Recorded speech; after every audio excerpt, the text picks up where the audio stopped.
श्री शाम सभी को। तो जैसे कि आपको पता है, इस चैनल पे आपको मैं SSB एंड EMRS की क्लास करा रही हूँ, जिसका आज डे 21 है। 20 क्लास ऑलरेडी हो चुकी है एंड प्लेलिस्ट बन चुकी है। अगर आपने नहीं देखी है then you can watch any time. और आपको इसके नोट्स चाहिए then you can join the Telegram group का लिंक आपको यूट्यूब के डिस्क्रिप्शन में मिल जाएगा। ठीक है, तो चलिए स्टार्ट करते हैं, देखते हैं आज क्या कुछ नया सीखते हैं। होप सो आपने लास्ट क्लास रिमान इंटीग्रल में जो मैंने आपको पार्टीशन नॉर्म्स एंड रिफाइनमेंट समझाया था अच्छी लगी होगी। ठीक है, तो चलिए स्टार्ट करते हैं अपना वीडियो। तो what is the integral of 1/x square when the limit goes from 1 to infinity. Simple है ये क्वेश्चन। क्या दिया हुआ है इसमें? आपको इंटीग्रल दिया हुआ है एंड 1 से इन्फिनिटी, बस इसका खाली पूछा है कि इसका इंटीग्रेशन क्या होगा। ठीक है, तो सिंपली इसका इंटीग्रेशन कर दो।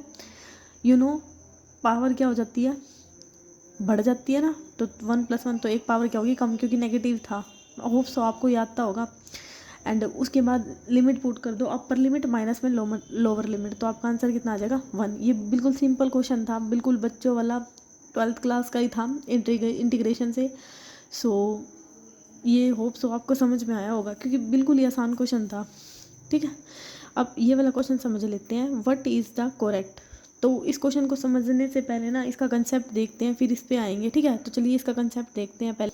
तो जो मतलब इसमें अभी आपको जो क्वेश्चन दिखाया था मैंने, उसमें बेसिकली क्या कंसेप्ट होता है आपका, कि इसमें ना रिमान इंटीग्रल होता है ना, जो एप्सिलॉन की वैल्यू होती है ना, ये एप्सिलॉन्स होता है, ये हमेशा ग्रेटर देन 0 होता है, ये कभी भी नेगेटिव नहीं होता। तो पहली बात ये आपको याद रखनी है, क्या कि रिमान इंटीग्रल में जो एप्सिलॉन है ना, वो हमेशा क्या होता है, ग्रेटर देन 0। ठीक है, और जो इंटीग्रल फंक्शन होता है, कोई भी फंक्शन एफ, उसमें क्या होता है कि अपर इंटीग्रल माइनस में लोअर इंटीग्रल लेस देन क्या होता है, एप्सिलॉन्स। मैं क्या बोल रही हूँ कि जब भी इंटीग्रल फंक्शन की बात करें ना, तो अपर रिमान इंटीग्रल सम माइनस में lower Riemann integral sum less than क्या होता है, एप्सिलॉन्स। और जो एप्सिलॉन्स है वो किसके इक्वल होता है, ग्रेटर देन 0। इतनी बात आ गई समझ में। तो मैंने यहाँ पे क्या लिखा हुआ है देखो, जब कोई फंक्शन इंटीग्रेबल होता है तो उसमें जो upper Riemann integral and lower Riemann integral क्या होते हैं, इक्वल होते हैं। क्या बोल रही हूँ मैं, पहले देखो, पहली कंडीशन तो क्या आती है कि एप्सिलॉन की वैल्यू ग्रेटर देन क्या होनी चाहिए, 0। किस में, रिमान इंटीग्रल के केस में। और उसमें क्या होता है, अपर इंटीग्रल सम माइनस में लोअर इंटीग्रल क्या होता है, लेस देन एप्सिलॉन्स। ठीक है, यहाँ तक आई समझ में। और जब फंक्शन इंटीग्रेबल होगा तो अपर रीमान इंटीग्रल किसके इक्वल होगा, लोअर रीमान इंटीग्रल। समझ में आ गई। तो चलो अब उस क्वेश्चन पे देखते हैं, ये थोड़ा सा कंसेप्ट था बताने का। तो चलो अब उस क्वेश्चन पे चलते हैं। तो जैसे कि आपको अब ये क्वेश्चन करो। ठीक है, देखो बताना है कि कौन सा करेक्ट है। तो नीचे से चलते हैं हम। ठीक है, तो एफ क्या दे दिया, एक इंटीग्रल फंक्शन इंटीग्रल दे दिया, किस पे, ए एंड बी पे। Then there exist epsilon greater than 0। यहाँ पे क्या दे दिया, एप्सिलॉन लेस देन 0। अभी हम क्या पढ़ के आए थे, जो एप्सिलॉन की वैल्यू है वो क्या होनी चाहिए, ग्रेटर देन 0 इंटीग्रल फंक्शन के लिए। तो ये क्या हो गया, गलत। ठीक है, ये समझ में आया क्यों गलत हुआ। सेकंड, इसका ये ऑप्शन नंबर सी देखो, एफ एक इंटीग्रल फंक्शन है इफ़ एंड ओनली इफ़, जो एप्सिलॉन, यहाँ पे फिर से एप्सिलॉन लेस देन 0 दे दिया, क्योंकि पता है एप्सिलॉन नेगेटिव नहीं होता। तो ये भी वैसे ही गलत हो गया। आ गया समझ में। F is integral on the A and B if and only for every epsilon greater than 0 then there exist a partition P such that upper minus में लोअर रिमान इंटीग्रल क्या होता है, less than greater than epsilon होता है। ये तो गलत हो गया, क्योंकि अभी हम क्या पढ़ के आए थे, मैंने आपको क्या कंसेप्ट बताया था कि अपर माइनस लोअर क्या होता है, लेस देन एप्सिलॉन होता है। और एप्सिलॉन की वैल्यू क्या होती है रिमान इंटीग्रल के लिए, ग्रेटर देन 0। तो भाई यहाँ पे भी ये कंडीशन क्या होगी, गलत होगी। तो ऑप्शन नंबर फर्स्ट चेक कर लेते हैं कि F is the integral on A and B if and only if for every epsilon greater than 0 there exist a partition P such that upper Riemann integral minus lower Riemann integral less than क्या होता है, epsilon. तो ये बात बिल्कुल क्या होगी, ठीक होगी।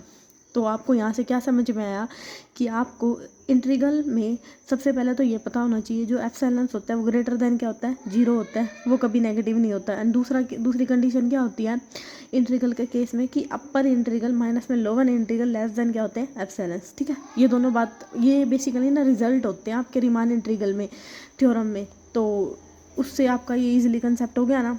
सो मतलब ये रिजल्ट ही है। तो आई होप सो अब आप कभी नहीं भूलेंगे, मैंने इतने आसानी से बता दिया आपको। ठीक है, तो चलो नेक्स्ट पे चलते हैं। तो अब नेक्स्ट क्वेश्चन देख लेते हैं हमारा क्या, कि कंटिन्यूटी डिपेंड ऑन। तो ये तो या तो सिंपल याद कर लो मेरी मानो तो, कि कंटिन्यूटी फंक्शन के ऊपर डिपेंड होती है। अब एप्सिलॉन तो जो भी हम पढ़ के आए हैं वो तो इंटीग्रल के लिए था, तो ये तो गलत हो गया। डोमेन पे होती है, इंटरवल का कोई केस नहीं होता, बच गया क्या, सिंपल फंक्शन। तो कंटिन्यूटी किसके ऊपर डिपेंड होती है, फंक्शन के ऊपर, ठीक है। या तो इसको ऐसे याद कर लो, या फिर देखो वैसे कंटिन्यूटी की क्या कंडीशन होती है कि फंक्शन, कोई भी फंक्शन कंटिन्यूस कब होता है, उसमें फंक्शन एग्जिस्ट होना चाहिए, उसकी लिमिट एग्जिस्ट होनी चाहिए, लिमिट पे जो फंक्शन है वो दोनों क्या होने चाहिए, इक्वल होने चाहिए। तो और क्या होती है इसमें, अगर थोड़ा सा ग्रेजुएशन के कंसेप्ट, ये तो था हमारा 12th का कि कंटिन्यूटी क्या होती है, और ये आ गया हमारा ग्रेजुएशन का कि F of x minus F of A less than क्या होता है, एप्सिलॉन्स, फोर होल एक्स माइनस ए लेस देन क्या होता है, डेल्टा। ये अगर आपने थोड़ा सा पढ़ा हो तो, लेकिन मेरी मानो इसको ना याद ही कर लो कि कंटिन्यूटी फंक्शन के ऊपर डिपेंड होती है, सिंपल, ठीक है। क्योंकि मैं बेसिकली इसने ये पूछा कि कंटिन्यूटी किसके ऊपर डिपेंड होती है, तो वो फंक्शन की ही होती है। कंटिन्यूटी हमेशा फंक्शन की ही निकाली जाती है, ना इंटरवल की निकालते, ना डोमेन की निकालते, ना ही एप्सिलॉन्स की। या तो याद कर लो या फिर इस लाइन को याद कर लो कि कंटिन्यूटी हमेशा फंक्शन की निकालते हैं। आप पे क्लिक हो जाना है, ठीक है, आ गया समझ में। तो अभी ना थोड़ी सी इतनी ही छोटी वीडियो रखते हैं, क्योंकि थोड़ी सी ना हेल्थ इशू है, तो बोलने में ना मेरे को दिक्कत हो रही है थोड़ा सा। तो अभी इतना ही पढ़ते हैं, बाकी हम कल पढ़ेंगे। So thank you.